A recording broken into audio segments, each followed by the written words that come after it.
let's talk Inspector Gadget. Now, I didn't watch the original cartoon as much as I probably should have as a kid, but I understood the basic formula. Dr. Claw, the series' main antagonist, does a thing with his evil corporation, MAD. Inspector Gadget, the protagonist, tries to stop him, but is way too incompetent to do so. Penny, his niece, usually assists him and ends up actually stopping Claw's plots for him.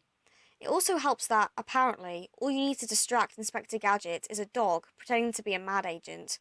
The episodes usually ended with Mad's plot being stopped and all the glory going to Gadget. For some reason, Penny seems perfectly fine with this, though.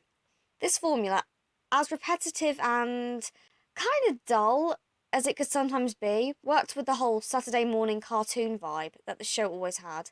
That was why, when I found out that they were making a CGI Inspector Gadget cartoon, my initial reaction was, oh god, no! I'm not personally a big fan of CGI, but I'm kind of warming up to it as I see it more and more. The CGI wasn't really the big thing that initially put me off from watching this thing, though. The thing I was most worried about was the execution.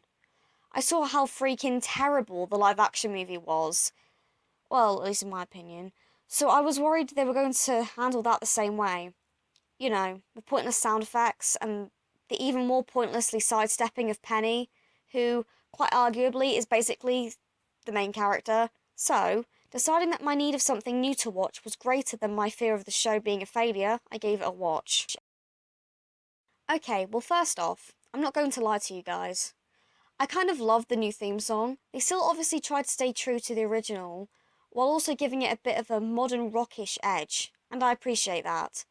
They could so easily have made a brand new theme song, and the fans that have never seen the original would be none the wiser.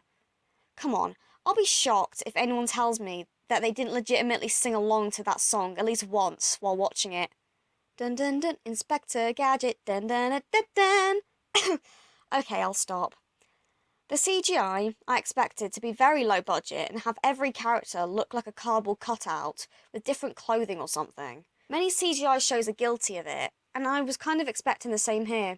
Luckily, as low budget as it still sort of looks, nothing to me looks so crappy that it's painful to look at.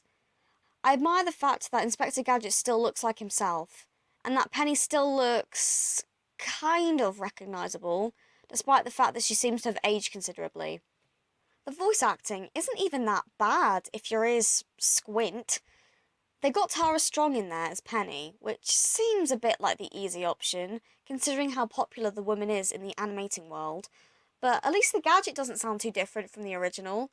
They even got someone with what sounds like the deepest voice known to man to voice the evil Dr. Claw. Yeah, about Claw. He was supposed to be evil, right? In the 2015 version, he seems to have slipped into that incompetent villain trope that is so common in kids' cartoons. Honestly, his cat is eviler than he is. It can be a little funny at times, but most of the time, it can get downright irritating. With no real threat or danger, I find myself not really caring as much as I should whether Penny succeeds in stopping his schemes or not.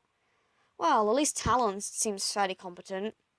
Ah, yes, that's right. Penny, being a teenage girl now, has been given the obligatory love interest because, you know, she hasn't got better things to think about, like saving the world or anything, right? Due to this reason, I expected to hate Talon in the same way I hate Flash Sentry from Equestria Girls. He has an obvious crush on Penny, Penny has an obvious crush on him, etc., etc. In all fairness, though, at least Talon has an actual personality. He's cocky, arrogant, intelligent beyond his years, and yeah, even kind of evil. Or at least good at pretending to be.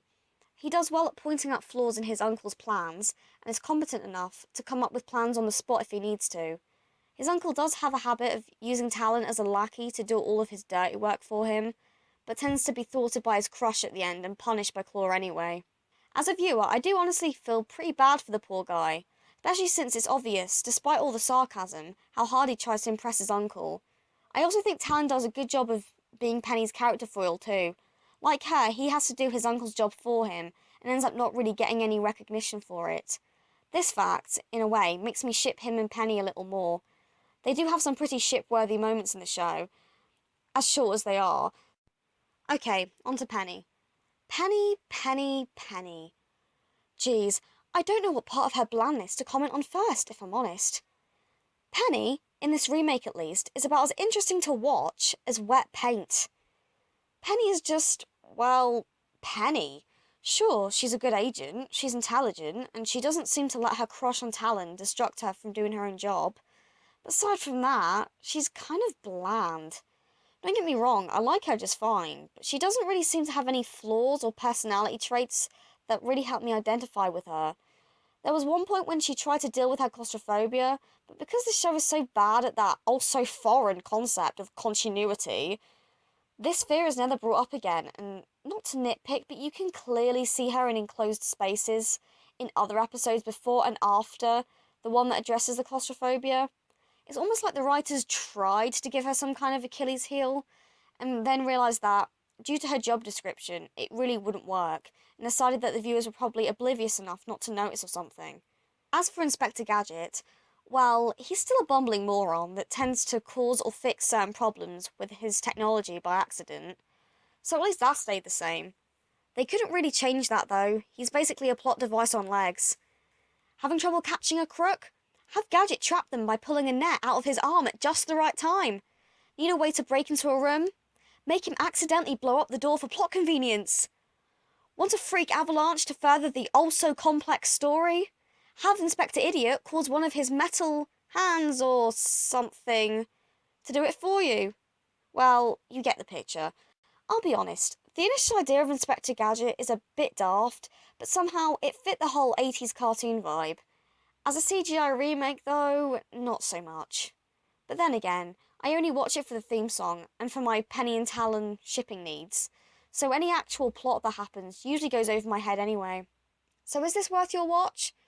Well, it can be super dull and repetitive at times, and was clearly marked at a younger audience, but it has plenty of nods to the original show if you feel like getting nostalgic. However, if you're looking for a show to watch that has loads of continuity, an intricate plot, and deep character development, this really isn't the show for you. But hey, if you're feeling bored one day and fancy watching a short Netflix cartoon, then this one isn't really too bad. I've been Yasmin Sabanji, and thank you very much for watching.